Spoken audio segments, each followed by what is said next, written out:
Puasa sunnah ini merupakan terang di alam kubur kita nanti.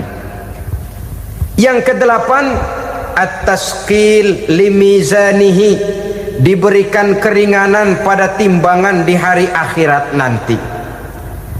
Bahwa setelah dibangkitkan dari kubur, setiap kita akan menghadapi perhitungan, akan ditimbang segala macam kebaikan dan segala macam kejahatan yang pernah kita lakukan di dalam kehidupan.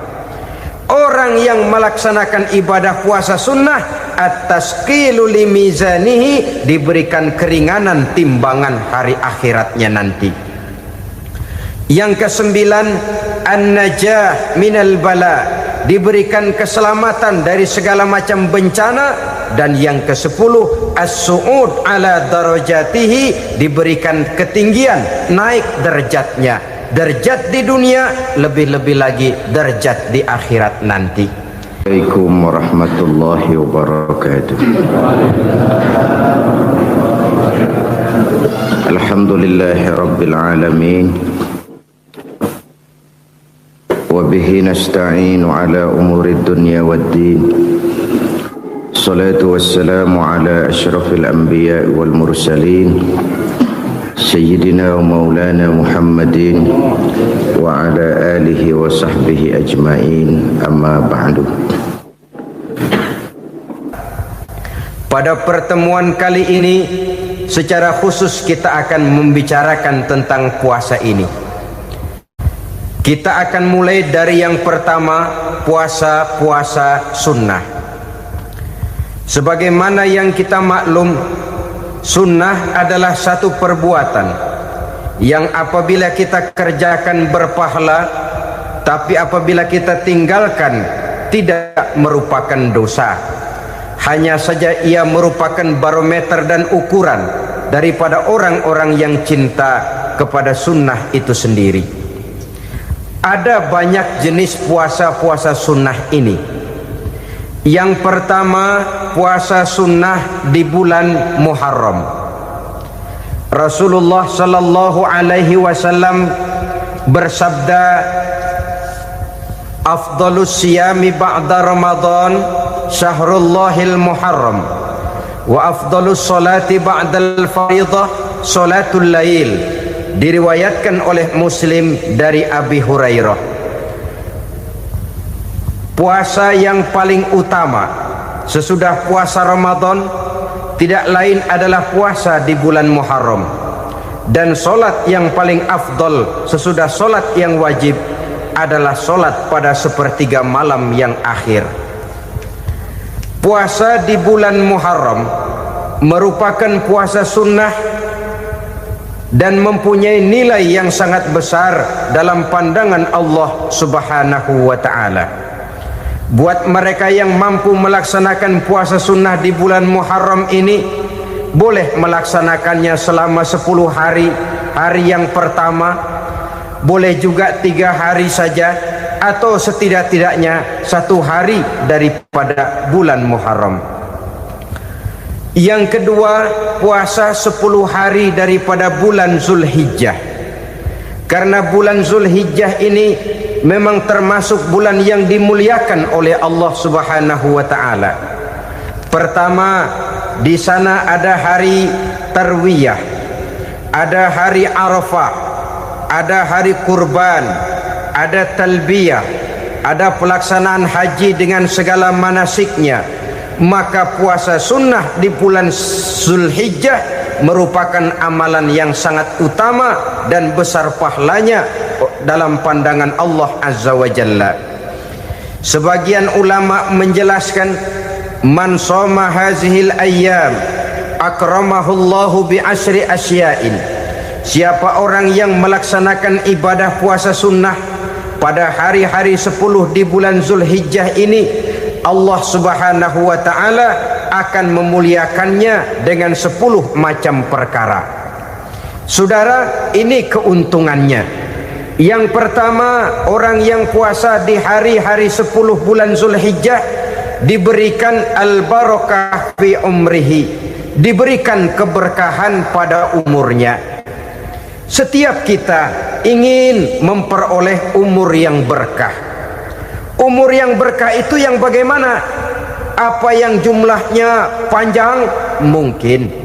Tetapi yang jelas umur yang berkah ini adalah umur yang bisa dipertanggungjawabkan di hadapan Allah Subhanahu wa taala. Artinya umur yang diisi penuh dengan kebajikan, umur yang diisi dengan segala macam kegiatan ibadah, dan umur yang dengan demikian sungguh pun kita sudah mati, jasad terkubur dalam tanah, nama kita akan tetap hidup, dikenal orang oleh karena kebajikan yang kita kerjakan. Saya kira akan lebih merupakan azab ketimbang nikmat kalau orang diberikan umur panjang tapi hanya untuk menumpuk-numpuk dosa saja. Kan lebih baik mana? Umur pendek banyak pahala, umur panjang banyak dosa. Lebih baik mana? Hah? Saya yakin yang paling baik tentu umur panjang banyak pahala. Paling sial umur pendek dosa melulu. Sudah diberikan umur pendek tidak seberapa, dosa berlipat ganda. Itu kalau orang kampung bilang tekor namanya. Rugi. Umur pendek hanya untuk menumpuk-numpuk dosa.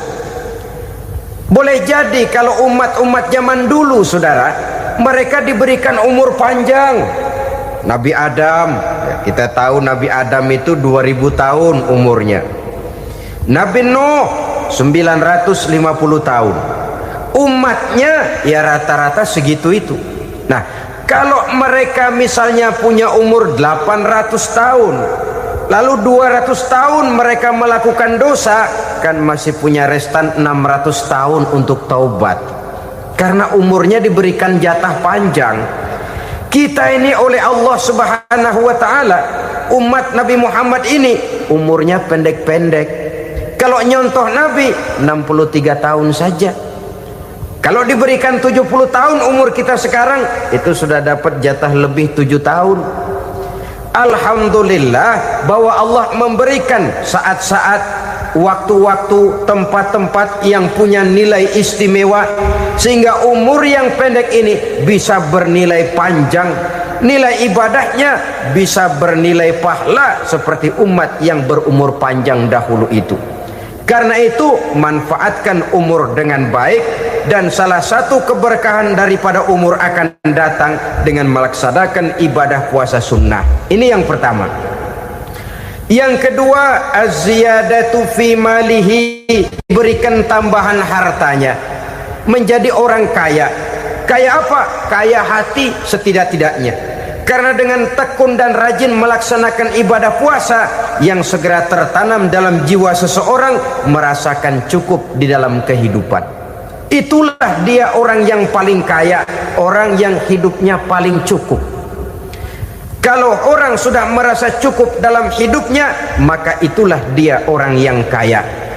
Saudara-saudara kaum muslimin rahimakumullah, puasa sunnah memberikan tambahan harta, usahanya berkembang, dengan demikian membawa keberkahan, hartanya makin bertambah, akan menunjang ibadahnya kepada Allah, lebih memantapkan dan membawa ketenangan dalam hidupnya.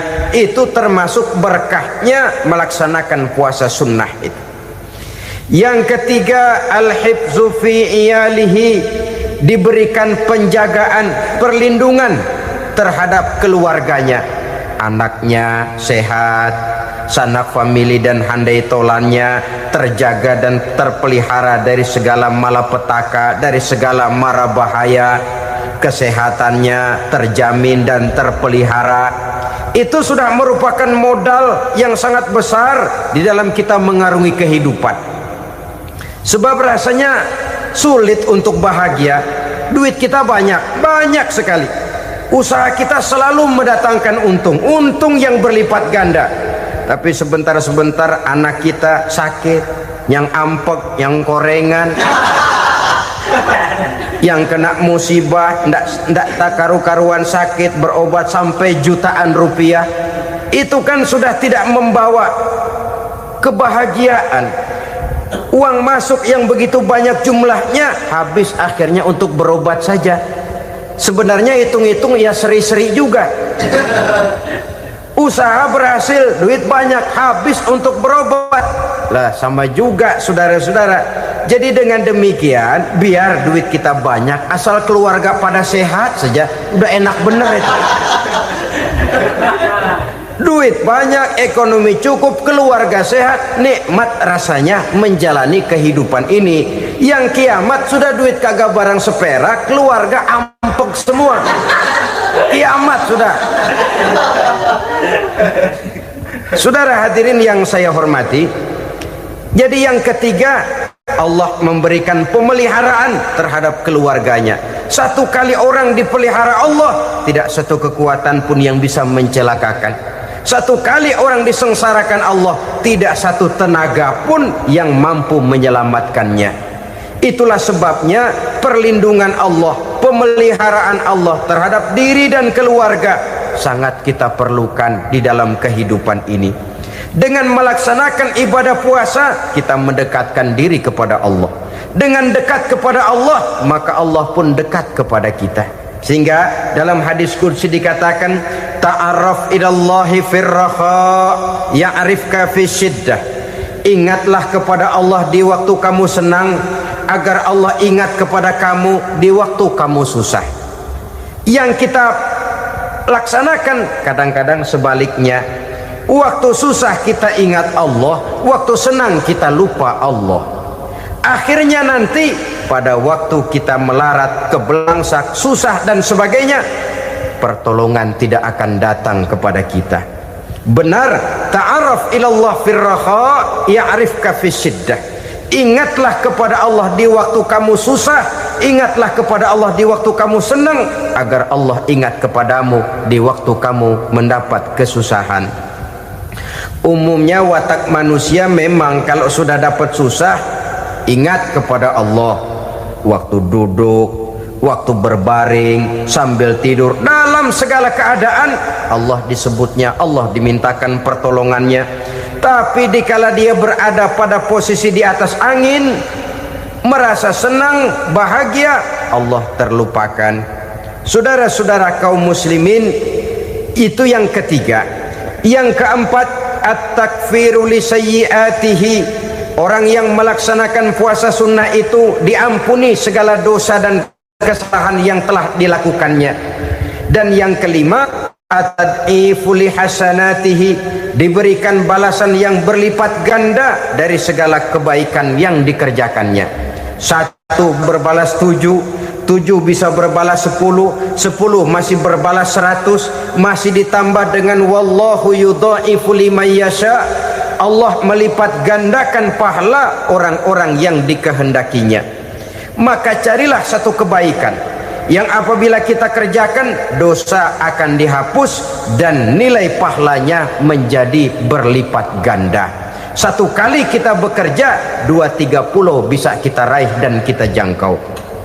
Yang keenam, orang yang melaksanakan puasa sunnah di bulan Zulhijjah, at-tashil li sakarati mautihi, diberikan kemudahan pada saat menghadapi sakaratul maut. Maut a mysterious problem. Dia adalah pintu yang setiap orang pasti akan memasukinya. Bahwa mati adalah mati, itu semua kita tahu. Tapi hakikat orang pada saat menghadapi mati itu kan berbeda-beda. Ada yang matinya itu gampang sekali, persis orang tidur saja, tidak nampak gelisah, tidak bikin susah yang hidup, tidak gelimpangan di tempat tidur, persis seperti orang mau tidur saja. Ada yang sulit sekali menghadapi sakaratul maut, gelimpangan di tempat tidur, bikin bingung orang yang nunggu. Kadang-kadang seperti kerbau digorok lehernya. Saudara-saudara, sulit menghadapi sakaratul maut. Oleh karena itu Rasulullah sallallahu alaihi wasallam sering beliau itu kalau berdoa membaca Allahumma hawin alayya fi sakaratil maut, ya Allah, mudahkan saya di dalam menghadapi sakaratul maut. Rasulullah saja, saudara, orang yang ibadahnya paling banyak, orang yang hatinya paling bersih, orang yang akhlaknya paling luhur, masih berdoa semacam ini. Mohon dimudahkan oleh Allah agar mudah menghadapi sakaratul maut. Apalagi kita, terus terang kita ini paling-paling kelas mukhtalid, bangsa sama pahala mau sama dosa doyan.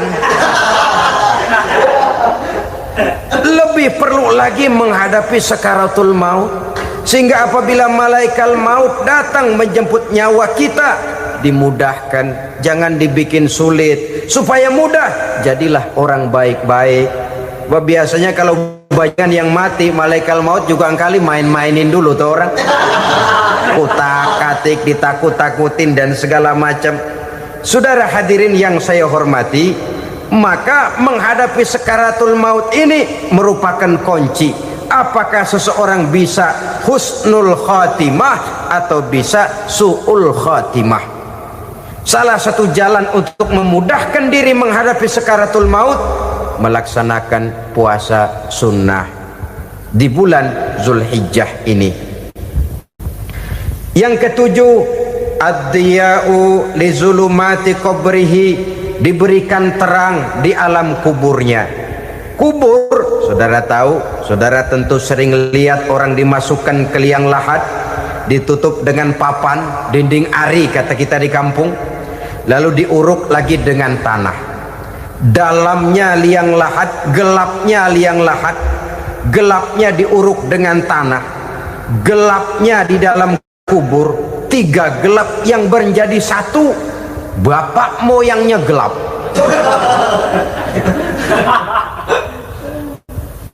Puasa sunnah ini merupakan terang di alam kubur kita nanti. Yang kedelapan, at-tasqil limizanihi, diberikan keringanan pada timbangan di hari akhirat nanti. Bahwa setelah dibangkitkan dari kubur, setiap kita akan menghadapi perhitungan, akan ditimbang segala macam kebaikan dan segala macam kejahatan yang pernah kita lakukan di dalam kehidupan. Orang yang melaksanakan ibadah puasa sunnah, at-tasqilu limizanihi, diberikan keringanan timbangan hari akhiratnya nanti. Yang kesembilan, an-najah minal bala, diberikan keselamatan dari segala macam bencana. Dan yang kesepuluh, as-su'ud ala darajatihi, diberikan ketinggian, naik derajatnya. Derajat di dunia, lebih-lebih lagi derajat di akhirat nanti. Ini keutamaan yang diberikan Allah Subhanahu wa ta'ala kepada mereka yang melaksanakan ibadah puasa 10 hari di bulan Zulhijjah, menurut penjelasan sebagian dari para ulama kita. Jadi setelah puasa Muharram ada lagi puasa Zulhijjah. Kemudian puasa sunnah yang ketiga, puasa sunnah pada hari Senin dan hari Kamis. Apa sumber hukumnya? Diriwayatkan oleh Imam Muslim dari Abi Qatadah, Rasulullah sallallahu alaihi wasallam ditanya tentang puasa pada hari Senin. Kenapa Rasul melakukan itu? Beliau menjawab, zalika yaumu wulidtu fihi wa yaumu bu'istu au unzila alayya fihi. Hari Senin itu adalah hari di mana aku dilahirkan dan hari di mana aku dibangkitkan. Wahyu pertama turun kepadaku pun pada hari itu. Maka sunnah melaksanakan puasa pada hari itu. Adapun hari Kamis, ada hadis yang diriwayatkan oleh Imam Turmuzi dari Abi Hurairah, Nabi bersabda, tu'radul a'malu yaumul isnaini wal khamisi fa uhibbu an yu'radu amali wa ana sha'im. Disetor amal setiap manusia pada hari Senin dan pada hari Kamis. Maka aku ingin, kata Nabi, agar pada saat amalku disetor itu aku sedang puasa. Jadi malaikat itu menurut riwayat ini mencatat dan menyetorkan catatan amalan seseorang pada hari Senin, hari Kamis. Tiap hari Senin amalan kita disetor oleh malaikat. Catatan terakhir tentu yang sedang kita kerjakan, sehingga yang masuk daftar, saya tinggalkan orang ini, dia sedang puasa, karena naik catatan amalnya pada hari Senin. Kamis diangkat lagi, catatan paling akhir, saya tinggalkan orang ini, dia sedang puasa. Itu makna fa uhibbu ayyurada amali wa ana shaim. Aku senang kalau pada saat amalku disetor, catatan paling akhir aku lagi puasa. Satu keistimewaan. Alangkah celaka tiap amalan disetor kita sedang berbuat jahat. Senin, Kemis, teler, mabok, judi. Tiap amalan disetor, catatan akhirnya saya tinggalkan si fulan lagi teler. Laporan Senin. Kemis laporan lagi, saya tinggalkan si fulan lagi mirit kartu. Saudara hadirin yang saya muliakan, alangkah jeleknya catatan kita. Oleh karena itu sunnah puasa pada hari Senin dan hari Kamis. Ini amalan sunnah, saudara-saudara. Dan oleh karena ini amalan sunnah, sebagian ulama memberikan penjelasan, walaupun lupa niat, kalau sudah malam itu lupa niat, boleh niatnya sudah siang puasa sunnah ini, dengan catatan dari pagi belum makan apa-apa. Malam saudara lupa, tahu-tahu ingat ini hari Senin, ini hari Senin, dah jam 10, niatlah jam 10 itu, sah puasanya asal dari pagi belum makan apa-apa. Tapi kalau sudah dapat 2 piring baru niat jam 10, itu lain, ngojek namanya. Jadi puasa sunnah yang ketiga, puasa pada hari Senin dan hari Kamis. Yang keempat, puasa jenis sunnah yang keempat, puasa 6 hari di bulan Syawal. Diriwayatkan oleh Imam Muslim dari Abi Ayyub bahwa Nabi bersabda, "Man shoma Ramadhana summa atba'ahu sittan min Syawal kana kasyamid dahri." Barang siapa yang berpuasa di bulan Ramadan kemudian diikutinya dengan 6 hari di bulan Syawal, maka dia seolah-olah seperti orang yang berpuasa 1 abad lamanya. Allahu Akbar. Demikian besar keuntungannya. 6 hari di bulan Syawal sama dengan orang yang berpuasa 1 abad lamanya. Ini fadailul a'mal, saudara-saudara. Jangan diartikan karena menang sudah puasa 6 hari bulan Syawal, Ramadan tahun depannya lantas nggak puasa. Kenapa? Ukurannya sudah 1 abad. Bukan itu pengertiannya. Ini mendorong orang memberikan ganjaran pahala yang sedemikian besar. 6 hari setelah Ramadan, artinya di bulan Syawal. Tidak pada hari pertama Syawal, karena haram hukumnya berpuasa pada hari fitri itu. 6 hari di bulan Syawal. Tinggal lihat yang mampunya saja. Boleh berurutan, boleh tidak berselang-seling, boleh, asal saja jumlahnya 6 hari selama masih bulan Syawal itu. Hari ini 3 hari lagi, 4 hari lagi, diselang-seling atau berurutan, itu juga lebih baik. Puasa sunnah 6 hari daripada bulan Syawal. Kemudian yang kelima, puasa sunnah 3 hari pada setiap bulan. 3 hari pada setiap bulan.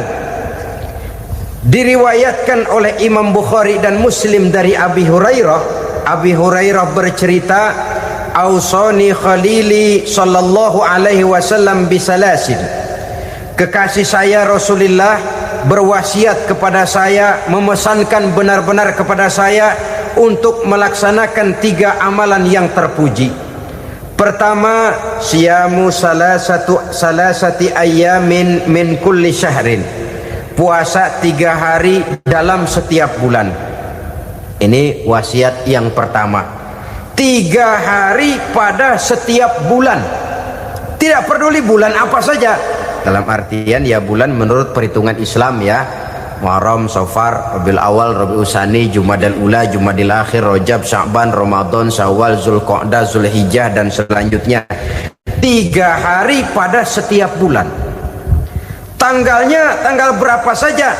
Lebih utama pada yang disebut Yaumul Bid, yaitu hari-hari di mana bulan menunjukkan purnama.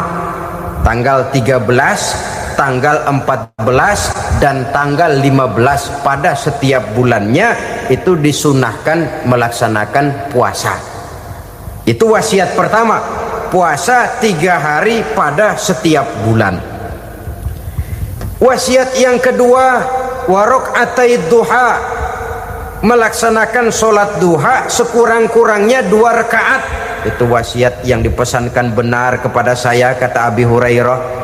Pertama, puasa 3 hari pada setiap bulan. Yang kedua, usahakan jangan meninggalkan 2 rakaat minimal daripada sembahyang duha. Kita tahu sembahyang duha itu sembahyang sunnah di waktu pagi seketika matahari naik sepenggalahan. Sekurang-kurangnya 2 rakaat, sebanyak-banyaknya 8 rakaat. Di antara fadilah atau keutamaan daripada sholat duha ini yaitu menyangkut masalah rezeki dan usaha. Kemudian wasiat yang ketiga, wa an utira qabla an anama. Beliau sangat berwasiat kepada saya untuk sholat witir sebelum tidur. Artinya sholat malam sebagai amalan sunnah di dalam kehidupan kita. Jadi saudara-saudara, dalam hidup ini kita akan selalu berbentur dengan keperluan. Kalau pada satu saat kita sudah sampai kepada tahap berpikir ini keperluan saya, tentu hal-hal semacam ini akan kita kerjakan. Kita belum tergerak melaksanakan ini semua oleh karena barangkali kita merasa belum memerlukannya. Karena itu marilah kita berusaha di samping melaksanakan puasa yang wajib juga melaksanakan puasa yang sunnah di dalam kehidupan kita. Ini jenis puasa-puasa yang sunnah. Kemudian yang kedua, ada macam puasa yang disebut puasa nazar. Hukum pelaksanaannya wajib apabila nazarnya sudah terwujud. Puasa nazar, puasa yang dikaitkan dengan suatu persoalan. Umpamanya, kalau saya lulus ujian, saya akan puasa 1 minggu lamanya. Begitu ujiannya ternyata lulus, dia wajib bayar nazarnya. Puasa 7 hari, tidak lagi sunnah tapi wajib karena dia nazarkan. Asal saja tidak sah nazar kepada yang makruh apalagi kepada yang haram. Umpamanya nazar kalau tembus 6 nomor mau puasa 3 hari. Itu nazar semacam itu bukan saja tidak sah tapi haram hukumnya. Tidak boleh nazar kepada yang makruh apalagi kepada yang haram. Jadi apabila maksud yang sudah kita niatkan tercapai, wajiblah nazar itu dibayar, yaitu kalau nazarnya sunnah melaksanakan ibadah puasa.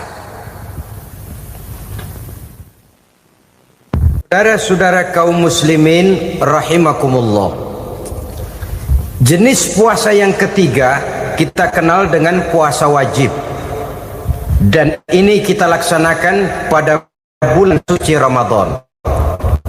Tentang teknis pelaksanaan ibadah puasa di bulan Ramadan sudah pernah saya bicarakan pada pertemuan tentang Ramadan dan Idul Fitri. Pada kesempatan ini saya hanya ingin mengajak bahwa di dalam melaksanakan ibadah puasa Ramadan ini, marilah kita mengadakan evaluasi. Kenapa demikian? Barangkali secara jujur, walaupun agak berat, saya masih harus berkata, masih banyak di antara kita umat Islam yang di dalam melaksanakan suatu ibadah terjebak dalam rutinitas ritual. Apa itu rutinitas ritual? Itu bahasa susah. Berhubung saya tidak ingin bicara yang susah-susah, kita bicara yang mudah-mudah saja. Maksud saya, banyak di antara kita umat Islam yang di dalam melaksanakan suatu ibadah itu hanya dengan prinsip asal sekadar gugur kewajiban saja. Akibatnya, sampai sejauh mana ibadah itu berhasil membentuk kepribadian diri kita, kita jarang mengadakan evaluasi dan penilaian. Salat yang penting gugur kewajiban. Puasa yang penting sudah gugur kewajiban. Haji yang penting sudah gugur kewajiban. Maka jangan heran kalau itu yang jadi prinsip, ibadah lantas tidak punya dampak dalam membentuk kepribadian diri. Banyak orang yang rajin sholat tapi munkarnya jalan terus. Sampai kadang-kadang kita bingung, yang sembahyang dia, yang nyolong dia. Puasanya kelihatannya tekun, tapi tidak punya kepekaan sosial. Sama yatim piatu bersifat masa bodoh, sama fakir miskin malah gemes. Tidak lantas tumbuh kepekaan sosial, walaupun dia sudah ikut merasakan tidak enaknya lapar dan haus. Ada juga yang sudah haji 4-5 kali mondar-mandir Jakarta Mekah, tapi gaya hidupnya tetap seperti katak di kolong tempurung, picik, sempit pandangan, dangkal hati, tidak terbuka walaupun sudah melihat Islam dalam skala internasional. Yang dia lihat, yang dia saksikan, yang dia pandang tidak sanggup menggugah dan mengubah jiwanya, tidak bisa mewarnai pandangan hidupnya. Inilah akibatnya kalau ibadah hanya dikerjakan dengan prinsip asal sekadar gugur kewajiban. Hasilnya yaitu tadi, hajinya cuma menang topi putih sama serban. Sholatnya cuma prinsip asal gugur kewajiban. Begitu juga puasanya, begitu juga zakatnya dan ibadah-ibadah lainnya. Bukan tanpa satu maksud. Jikalau Allah Subhanahu wa taala memerintahkan kita melaksanakan ibadah puasa di bulan suci Ramadan, bahkan maksud itu sangat pada penghujung ayat yang memerintahkan kita puasa. Ya ayyuhalladzina amanu kutiba alaikumus syiyam kama kutiba alal ladzina min qablikum la'allakum tattaqun.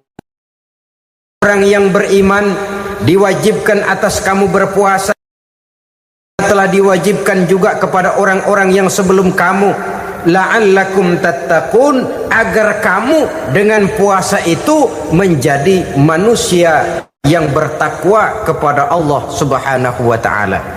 Dengan kata lain, berhasil atau tidak puasa Ramadan kita ini akan nampak takwa kita meningkat atau tidak setelah kita melaksanakan ibadah puasa. Sehingga kalau orang mengatakan Ramadan itu merupakan month of training, bulan latihan, keluar latihan tentu harus semakin naik dan baik gaya kehidupan kita. Jadi tujuan utama daripada pelaksanaan ibadah puasa adalah untuk membentuk manusia yang bertakwa.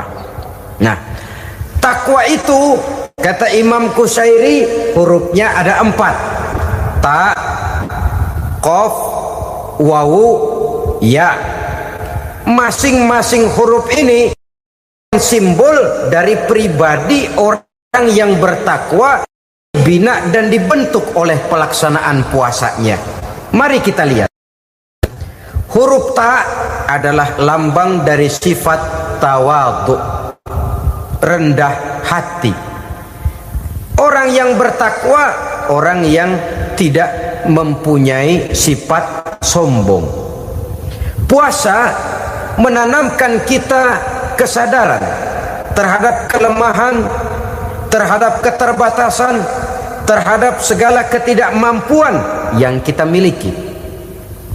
Ya Allah, baru sehari nggak kena makan, nggak kena minum, sudah begini lemesnya. Puasa memang, kalau pagi orang masih sehat, masih terdorong oleh sahur, siang masih lumayan, tapi zuhur ke atas biasanya mulai sikap lemah manusiawi, keterbatasan kekuatan biologis itu mulai nampak. Dari sini tanam satu kesadaran, kalau begitu apa yang mau disembuhkan di hadapan Allah? Kaya, siapa sih orang paling kaya? Ilmu, siapa sih orang paling pintar? Pangkat, siapa sih orang paling tinggi jabatannya? Dari sifat semacam ini lahir introspeksi, rasa mawas diri, timbul sifat tawaduknya, rendah hatinya, tidak melonjak menjadi angkuh dan sombong lantaran sedikit kemampuan dan kekuatan yang dimilikinya. Lalu untuk sikap yang lebih jauh, terwujudlah, terbentuklah apa yang dinamakan stabilitas temperatur batin. Orang tetap konstan menjaga nilai-nilai idealisme yang pernah dimilikinya. Dia mulai dengan adil, dia berjalan tetap dengan keadilan, dan dia berakhir juga tetap dalam keadilan. Jangan mulainya adil, tengahnya setengah adil, di akhirnya malah zolim sama sekali. Ini tidak punya stabilitas temperatur batin. Kan banyak orang begitu toh. Mulanya benar, belakangan mau benar sendiri. Mulanya sudah rela berkorban buat kepentingan orang banyak, belakangan malah selalu mengorbankan kepentingan orang banyak. Waktu di bawah rajin baca ayat kursi, dapat kursi lupa ayat. Stabilitas temperatur batin, tertipu oleh perasaan seolah-olah situasi dan kondisi sudah serba memungkinkan, sudah serba menguntungkan. Orang yang dibentuk pribadinya oleh pelaksanaan ibadah puasa, dia sadar apapun keberhasilannya, apapun kedudukannya, apapun nilai kekayaannya, itu cuma sebagian kecil sekali dari apa yang ada pada zat Allah Subhanahu wa ta'ala. Hati tidak takabur, sesuai dengan namanya takabur dari kalimat takabbaro ya takabbaru, membesar-besarkan diri. Orang yang suka membesar-besarkan diri, orang yang tidak yakin bahwa dirinya orang besar, lalu dibesar-besarkan dirinya. Sebenarnya itu sudah satu sikap di mana dia tidak percaya kepada diri sendiri. Dirinya sebenarnya bukan apa-apa, cuma ingin dianggap besar, lalu dibesar-besarkan. Takabbur namanya. Puasa sekali lagi melatih kita menanamkan kesadaran akan kelemahan dan keterbatasan kita sebagai makhluk. Itu sikap tawadu. Fir'aun, saudara tahu Fir'aun, lama-lama dia jadi raja, lupa diri dan lupa daratan, melonjak menjadi angkuh dan sombong sampai kepada puncak kekurang ajarannya, memproklamirkan dirinya menjadi Tuhan. Hitler juga begitu. Pendeknya orang manakala tidak ada kesadaran tentang dari mana segalanya berasal dan kemana segalanya akan kembali, dia mudah out of control. Kalau sudah out kontrol, maka dia akan melakukan perbuatan yang melampaui batas. Itu yang pertama. Jadi orang takwa, orang yang rendah hati, salah satu tujuan daripada pelaksanaan ibadah puasa menanamkan sikap rendah hati. Dari sikap rendah hati ini yang timbul lalu apa? Kepekaan sosial. Kalau saya puasa, saya sudah merasakan bagaimana tidak enaknya lapar. Saya sudah merasakan bagaimana tidak enaknya haus. Tapi bagaimanapun, saya lapar cuma sebentar, saya haus cuma sebentar. Selesai maghrib, lapar saya hilang, haus saya hilang. Bagaimana yatim piatu, orang-orang tua jompo yang perlu santunan, orang-orang miskin yang terkapar di kolong-kolong jembatan, yang tiap hari merasakan perasaan seperti ini tanpa tahu kapan hidup dan nasibnya akan berubah. Tidur beratapkan langit, berselimut koran.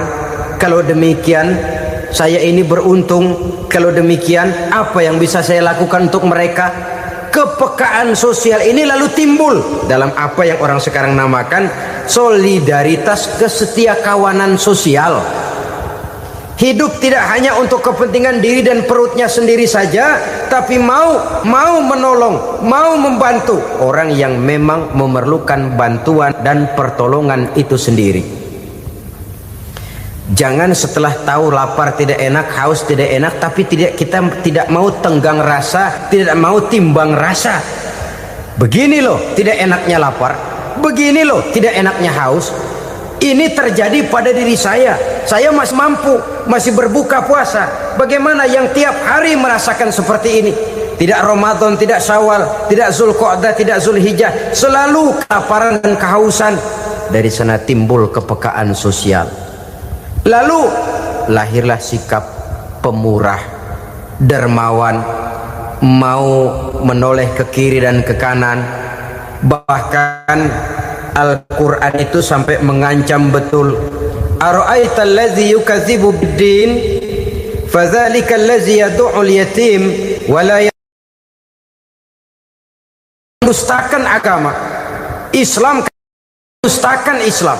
Salat dia tapi mendustakan salat. Puasa dia tapi mendustakan puasa. Siapa mereka itu? Fadzalika allazi yad'ul yatim. Merekalah orang-orang yang meninggalkan anak-anak yatim. Wala yahuddu ala ta'amil miskin, dan tidak pernah memberi pertolongan, tidak memerintahkan memberi makan kepada fakir miskin, walaupun dia berada pada posisi dan kondisi yang memang dia mampu. Nah, kalau dia tidak mampu itu lain soal. Dia mampu, dia tahu, dan dia diam saja, itu termasuk yukadzibu biddin, orang-orang yang mendustakan agama. Berlindung kita kepada Allah, jangan sampai termasuk ke dalam kelompok itu. Yang kedua saudara, huruf takwa itu qaf. Qaf adalah lambang dari sifat qanaah. Qanaah artinya merasa cukup. Puasa melatih kita untuk bersikap cukup dalam hidup. Kalau kita perturutkan menjelang saat berbuka, menunggu waktu berbuka, istilah orang di Jawa Barat ngabuburit katanya, kita menunggu saat berbuka, segalanya saja ingin kita beli, segalanya saja ingin kita minum, semuanya saja ingin kita makan, sebab nafsu sudah begitu berupa, perut sudah sedemikian lapar, kerongkong sudah sedemikian haus, rasanya semuanya saja ingin kita telan. Tapi tahukah kita bahwa setelah maghrib berbunyi, berapa banyak yang kita makan, berapa banyak yang kita minum? Sesuaikah dengan keinginan kita tadi siang? Tadi siang semuanya ingin kita makan, tadi siang semuanya ingin kita minum.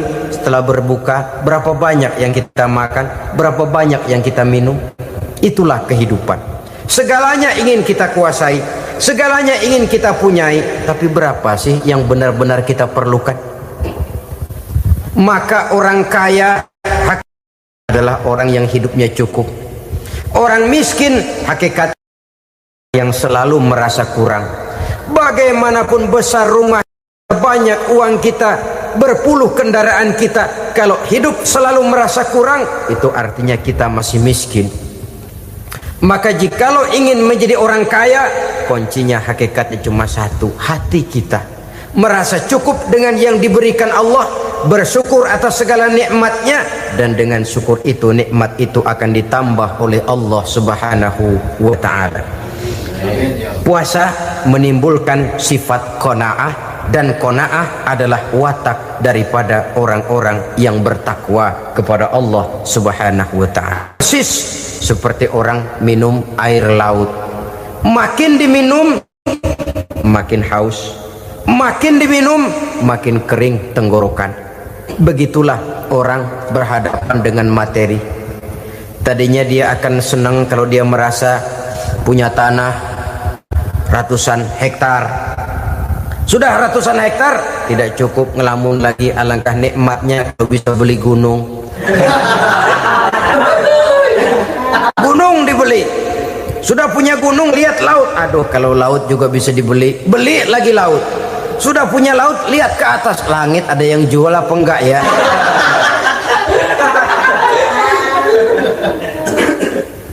seperti orang berhadapan dengan air laut yang makin diminum makin membuat kita haus dan makin kering tenggorokan ini. Maka itu harus dihentikan. Sikap untuk menghentikan itu tidak lain adalah dengan sifat qanaah itu tadi, merasa cukup dengan apa yang diberikan Allah, mensyukuri nikmatnya. Itu yang kedua. Yang ketiga, pada kalimat takwa ada huruf wawu. Wawu adalah simbol dari sifat wara dengan ain. Wara, orang yang terpelihara dirinya baik dari yang syubhat, lebih-lebih dari yang haram. Syubhat, saudara tahu, barang yang remeng-remeng. Tapi sungguh pun remeng-remeng, kira-kira prosentasenya 70-30. 70% haram, 30% kemungkinan halalnya. Maka yang syubhat lebih baik dijauhi daripada diambil. Orang yang punya kepribadian wara, dirinya terpelihara, jangankan dari yang haram, dari yang syubhat saja dia sanggup menjaga dan memelihara dirinya. Oleh karena itu saya heran kalau orang di bulan Ramadan dia sanggup menjaga diri di waktu siang dari jenis makanan yang halal, dari jenis minuman yang haram. Ada tahu nganggur di meja siang, enggak dia makan. Ada air teh nganggur di meja siang, enggak dia makan. Padahal itu jenis makanan dan minuman yang halal. Tapi ketika datang maghrib, dia berbuka dengan makanan yang dibeli dari uang yang dihasilkan dengan cara yang haram. Bukankah itu sesuatu yang terbalik? Bukankah dengan demikian sudah tidak lagi menimbulkan sikap yang bisa memelihara dan menjaga kepribadian diri? Orang yang membiasakan diri terpelihara dari yang syubhat apalagi yang haram, maka baik yang dipakainya, yang diminumnya, yang dimakannya terdirilah dari barang-barang yang baik yang dihalalkan oleh agama. Wara. Kemudian yang keempat, pada huruf kalimat takwa ada huruf yakin. Huruf ya, simbol dari sifat yakin. Orang yang puasa dibentuk kepribadiannya mempunyai satu keyakinan yang tangguh, dan keyakinan adalah ciri daripada orang yang takwa. Kita lihat yang dipanggil melaksanakan ibadah puasa ini kan iman, karena memang sulit untuk melaksanakan puasa kalau tidak iman yang jadi dasar. Setidaknya seperti sudah pernah saya sampaikan, ibadah puasa ini memang sulit terkena penyakit show. Kalau kita sholat barangkali terangsang karena kelihatan orang lain. Kalau kita pergi haji mungkin jadi sugesti karena orang banyak tahu. Kalau kita bayar kita jadi terangsang karena banyak orang lihat. Tapi kalau sudah puasa, puasa itu kan yang tahu cuma kita dan Allah saja. Ya, kita sholat, orang lain lihat, kita jadi rada semangat. Kita pergi haji, orang lain banyak ngantar, kita semangat. Kita bayar zakat, orang lain banyak saksikan, kita bersemangat. Tapi kita puasa, siapa yang mau nyaksiin kita puasa? Siapa yang mau memuji kita puasa? Siapa yang mau menyanjung kita puasa? Itu cuma urusan kita dan Allah. Oleh karenanya, dasar daripada pelaksanaan ibadah yang harus mencegah tenggorokan segalanya jadi nikmatan. Tidak ada kerja yang lebih indah selain kerja yang didasarkan kepada satu keyakinan bahwa yang kita kerjakan itu adalah sesuatu yang benar. Dalam hal ini sesuatu yang diperintahkan oleh Allah Subhanahu wa taala kepada kita. Saudara-saudara kaum muslimin rahimakumullah.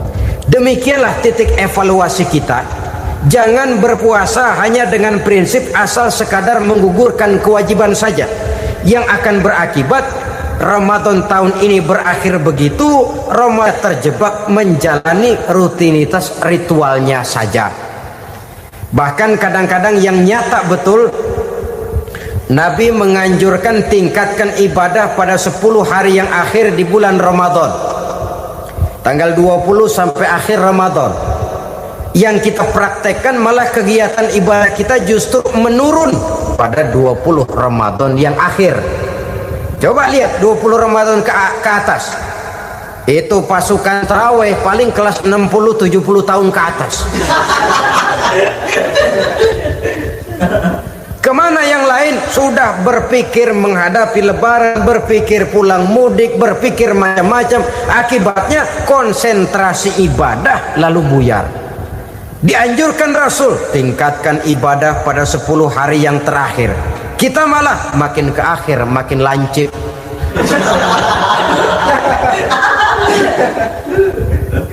Saudara-saudara kaum muslimin rahimakumullah, kita terjebak oleh sesuatu yang sementara, oleh sesuatu yang bersifat kulit, lalu meninggalkan isinya. Padahal jikalau kita tidak mengisi Ramadan dengan kegiatan ibadah, berarti kita tidak keluar dari Ramadan dengan jiwa yang baru, yang sudah ditempa oleh pengalaman ibadah di bulan Ramadan. Artinya kita tidak kembali kepada fitrah, kesucian seperti saat kita dilahirkan. Lalu kalau kita tidak kembali kepada fitrah, apa yang mau kita rayakan pada Idul Fitri itu? Di mana letak kegembiraan kita? Di mana letak kebahagiaan hati? Kembalikah kita kepada fitrah? Tidak. Benarkah puasa yang kita kerjakan? Kelihatannya juga tidak. Adakah dampak dari pelaksanaan ibadah dalam pribadi kita? Tidak. Kadang-kadang Ramadan selesai malah teriak merdeka.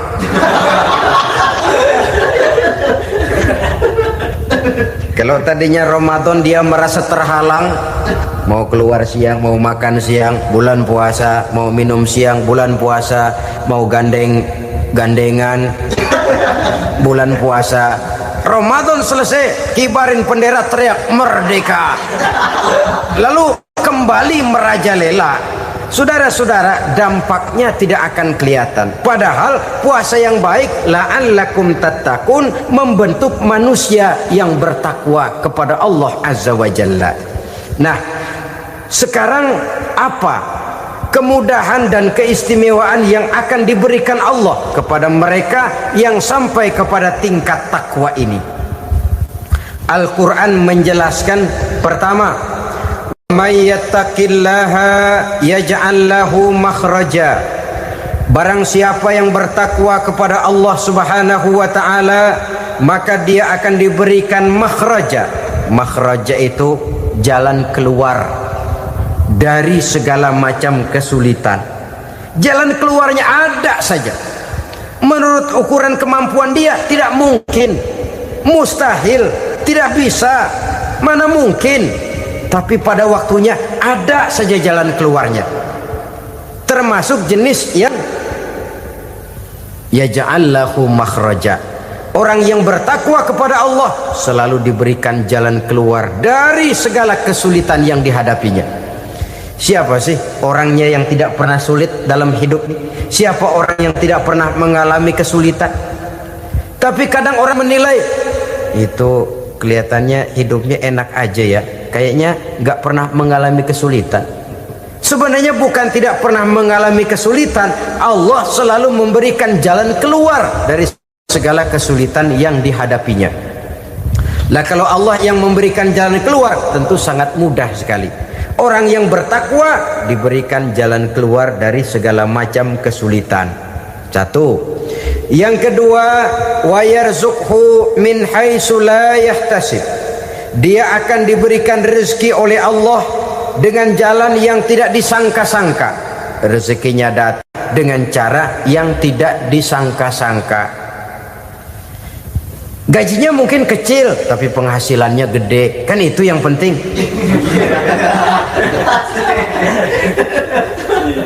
Gaji dan penghasilan kan lain tuh. Boleh jadi gaji kecil, asal penghasilan gede, kan nikmat hidup itu. Nah, penghasilan ini ada yang bisa kita perkirakan. Bisa kita perkirakan. Misalnya gaji itu tadi. Kalau saya kerja, gaji saya begini. Ada rezeki yang masuk min haitsu la yahtasib. Tidak kita sangka-sangka, tidak kita duga-duga, tahu-tahu ada saja rezeki. Datang orang bawa persoalan yang mendatangkan hasil. Sebab rezeki, jodoh, maut memang seperti bayangan. Kita uber-uber dia lari, kita diem dia diem. Kan gemesin itu. Bayang-bayang itu begitu. Kita kejar, dia lari. Rezeki juga begitu. Kita diam, dia diam. Setengah mati yang namanya rezeki kita cari, kita uber. ngobek sampai ratusan bohong kita kerjain. Tapi memang belum waktunya, ya sulit untuk tembus. Tapi kadang-kadang giliran kita nongkrong di rumah, datang orang bawain rezeki. Itulah yang namanya rezeki. Tapi ini untuk orang yang bertakwa. Kalau tidak punya kredibilitas takwa, jangan lalu pakai ayat ini. Diberikan Allah dengan rezeki dengan jalan yang tidak disangka. Kan ada ayatnya dah, kita mah manteng aja di rumah dah.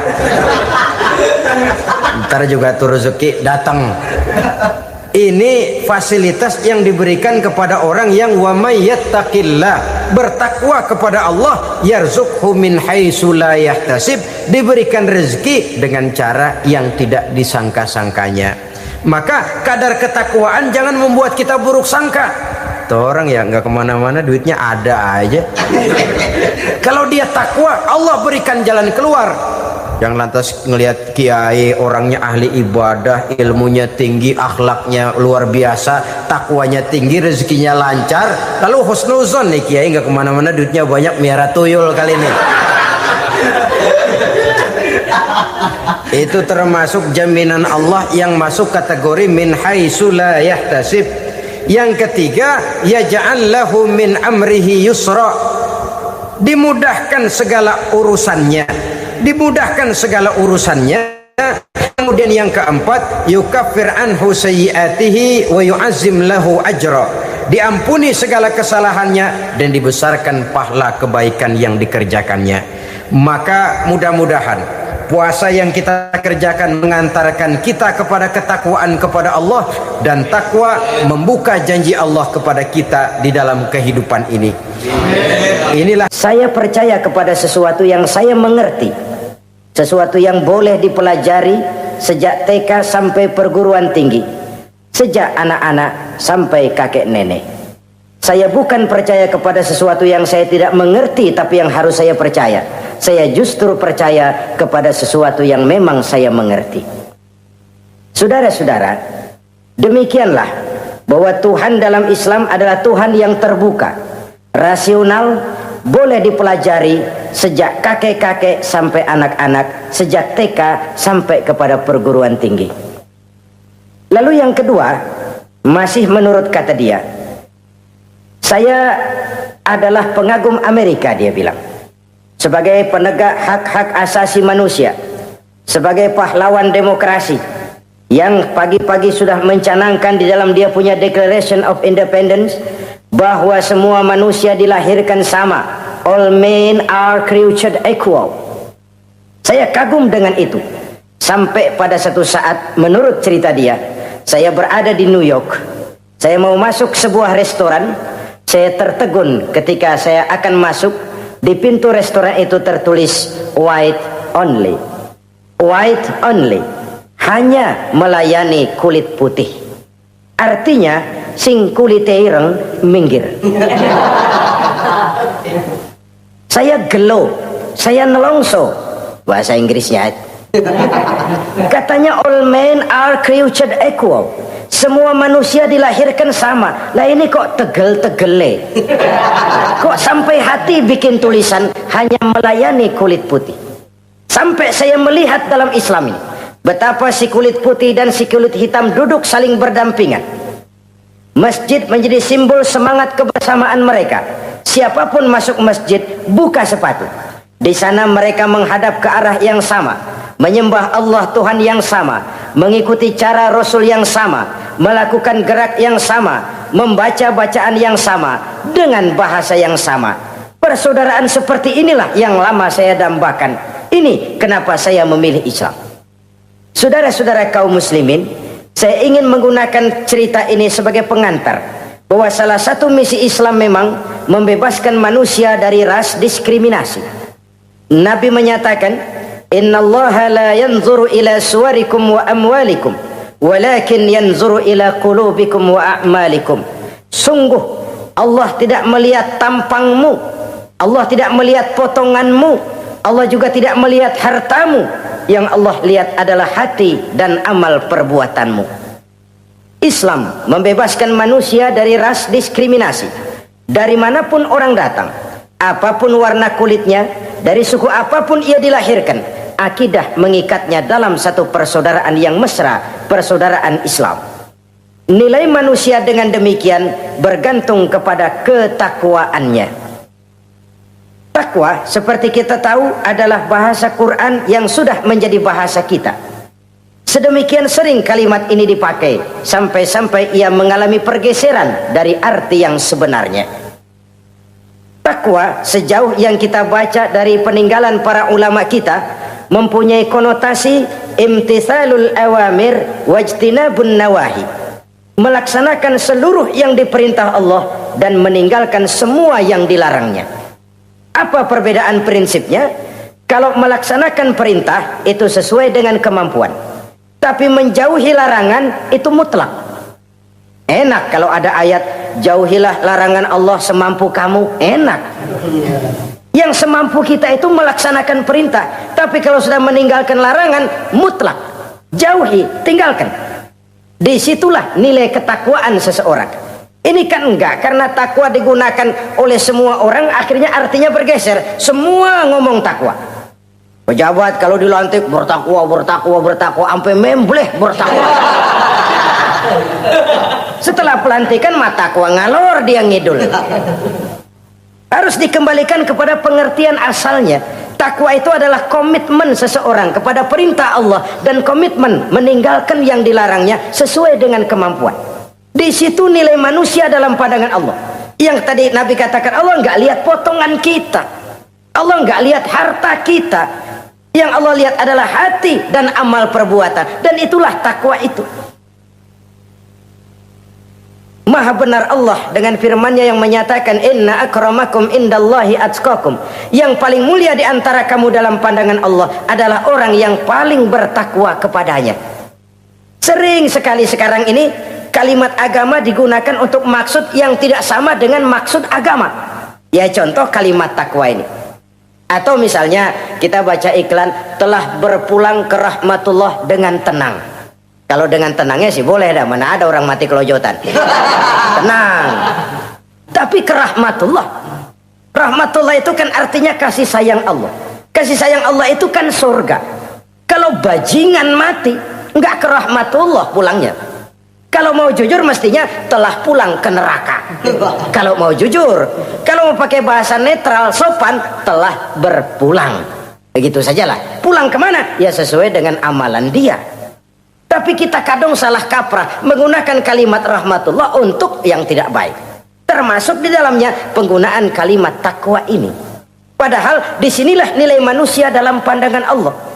Kalau manusia dinilai dari potongannya, oh bintang film nomor 1 masuk surga. Kalau manusia dinilai dari hartanya, konglomerat nomor 1, kita mau belakangan buncit banget gitu. Allah maha benar. Yang paling mulia di antara kamu dalam pandangan Allah, yang paling bertakwa kepadanya.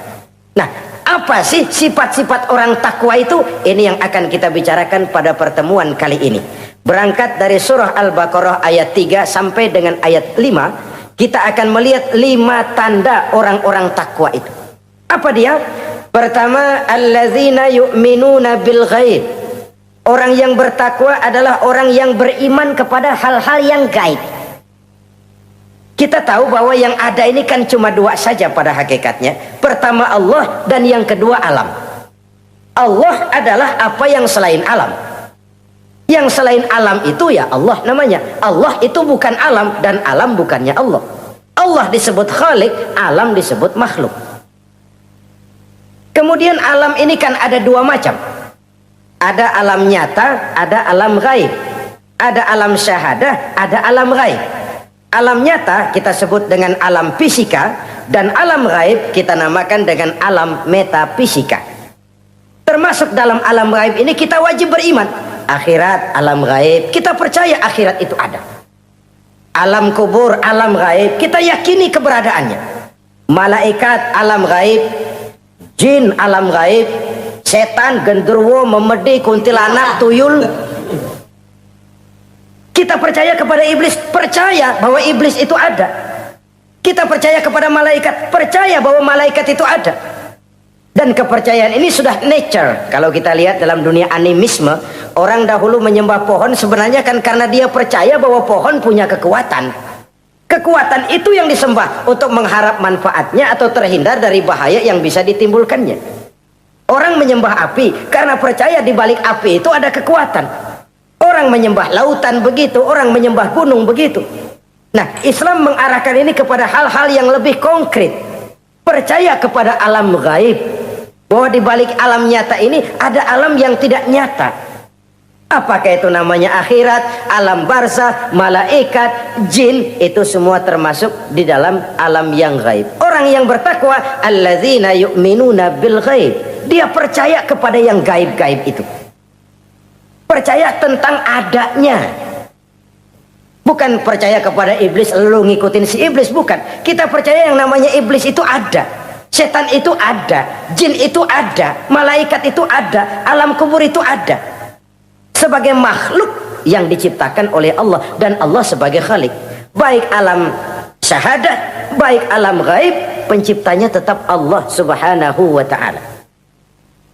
Allah menciptakan siang, Allah ciptakan malam, Allah ciptakan yang baik, Allah ciptakan yang tidak baik.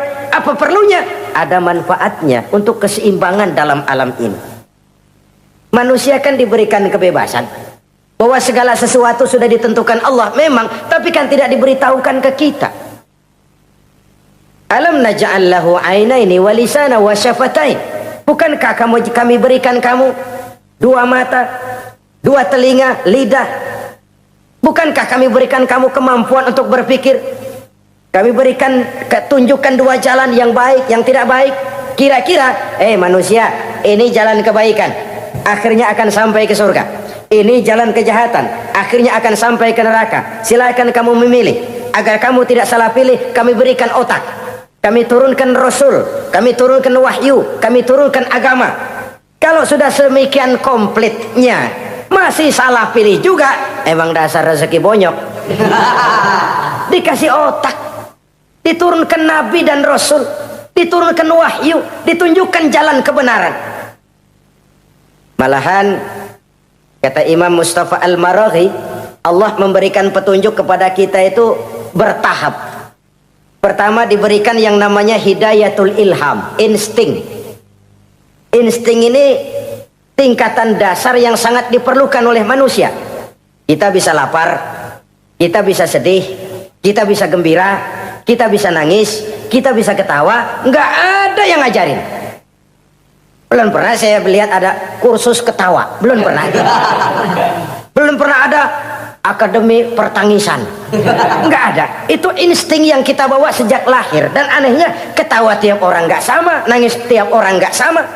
Itu insting. Bayangin kalau itu nggak ada, kita nggak bisa sedih, nggak bisa gembira, kita nggak bisa ketawa, nggak bisa nangis, polos hidup ini kayak boneka.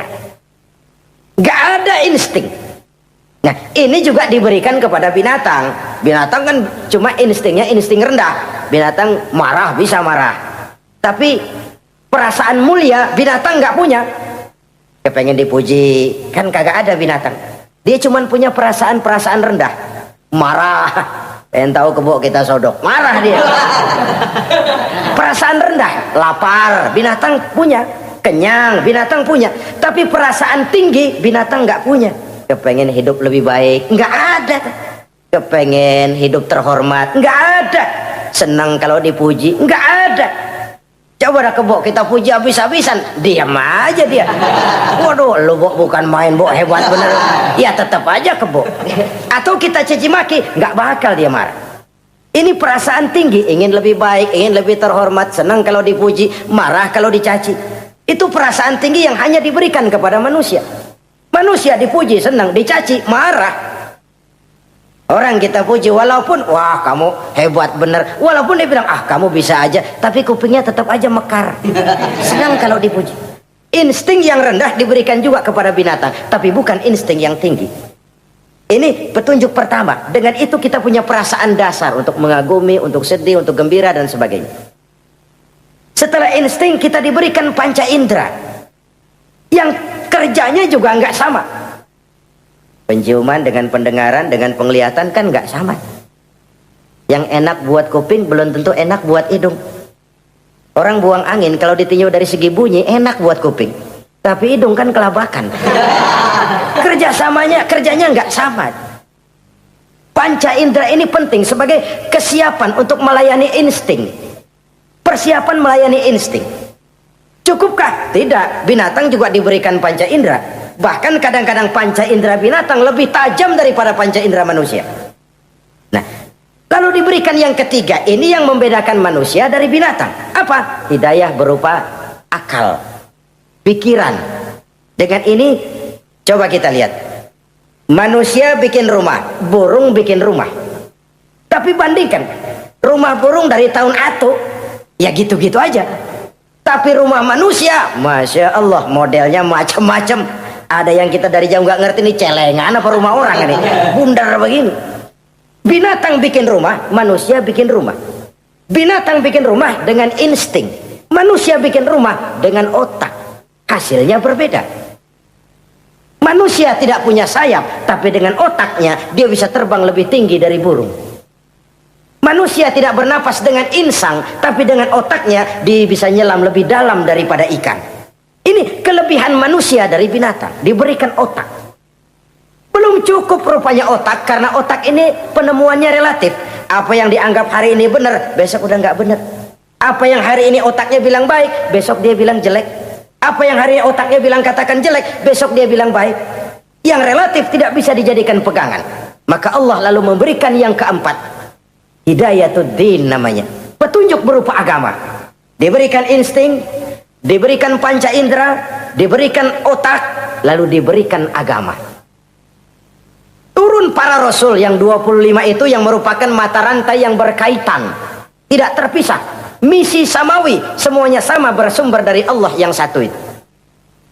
Setelah agama datang, masih ada yang lebih penting. Apa? Hidayah yang disebut taufik. Persesuaian kehendak antara kita dengan Allah. Kalau taufik tidak datang, kalau taufik tidak dapat, Kan'an saja anak Nabi Nuh kufur. Anak Nabi tidak dapat taufik namanya itu. Agama turun, bapaknya Nabi. Bapaknya Nabi.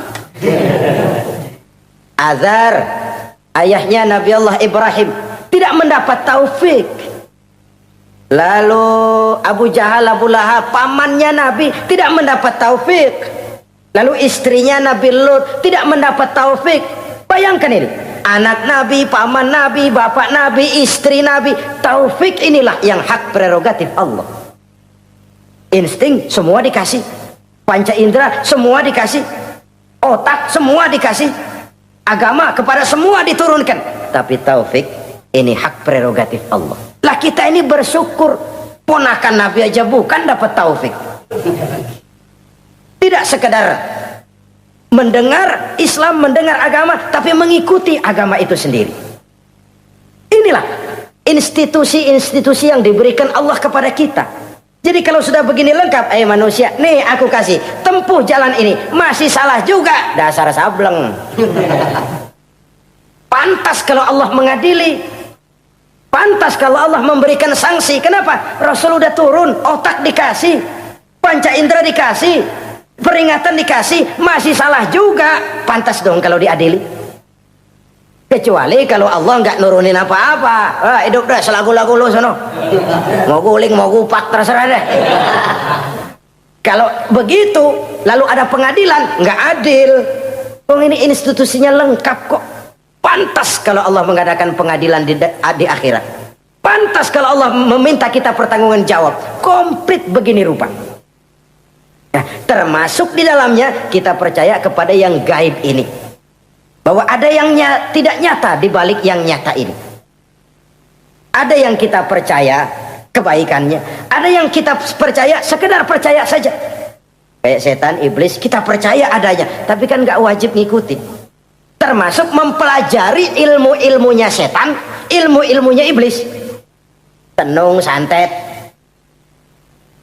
nujum-nujuman, ramal-ramalan, itu kan ilmu-ilmunya setan, ilmu-ilmunya iblis. Belajar saja pun jangan, belajar saja pun nggak boleh, apalagi sampai mengamalkannya. Karena tatkala kita belajar apalagi mengamalkan, kita sudah bersekutu dengan setan dan iblis.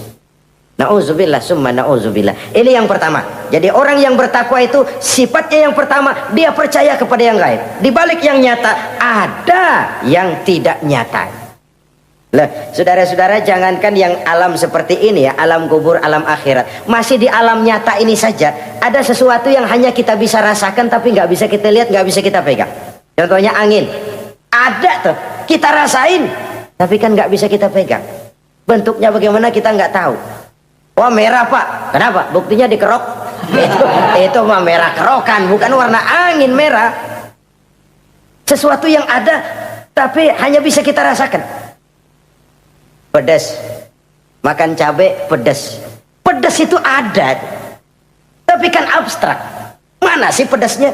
Nggak bisa kita pegang, nggak bisa kita lihat, tapi kita rasain. Oh, itu yang hijau mah cabai, Mang. Pedasnya mana pedasnya? Sesuatu yang cuma ada rasa, tanpa bentuk, tanpa bisa kita jamah. Ini satu langkah untuk mengantar kita memahami yang gaib. Yang masih dalam alam nyata saja ada sesuatu yang kita cuma merasakan adanya, tapi kita nggak bisa lihat, kita nggak bisa pegang. Makanya ada orang tanya, Pak, itu kalau orang mati dibacain Fatihah di sono apa pahalanya nyampe tuh? Saya jawab, kalau ente nggak percaya mati dulu dah. Mati dulu, bacain Fatihah, tungguin di sono. Kalau nggak nyampe balik lagi kemari. Long bagaimana hal-hal yang kayak begitu? Wong sholat saja kita nggak tahu sholat kita diterima atau tidak oleh Allah. Kita puasa, kita hanya melaksanakan. Allah mau terima apa tidak kita nggak tahu. Itu yang nyata-nyata, apalagi sudah berkaitan dengan hal-hal yang gaib. Ini sifat yang pertama, orang yang bertakwa, alladzina yu'minuna bil ghaib, dia percaya kepada yang gaib. Alam kubur itu ada, alam akhirat ada, malaikat ada, jin ada, surga ada, neraka ada, dan lain sebagainya. Satu. Yang kedua, orang yang bertakwa itu wa yuqimunas shalah. Setelah percaya kepada yang gaib, mereka juga mendirikan sholat. Nah, mari kita lihat ayatnya. Selalu yang berkaitan dengan sholat itu kalimatnya yuqimunas shalah, mendirikan sholat, bukan mengerjakan. Gak ada ayat i'malis sholah, if'alis sholah, kerjakan sholat, gak ada. Selalu aqimis sholah, dirikan sholat. Kenapa? Kata para ulama, kalimat mendirikan ini mengandung makna istimrar, mengandung arti kontinuitas, ada kelanjutan. Mendirikan sholat artinya mengerjakan sholat dengan betul, selesai sholat, ajaran sholat diterjemahkan dalam kehidupan. Itu artinya mendirikan sholat.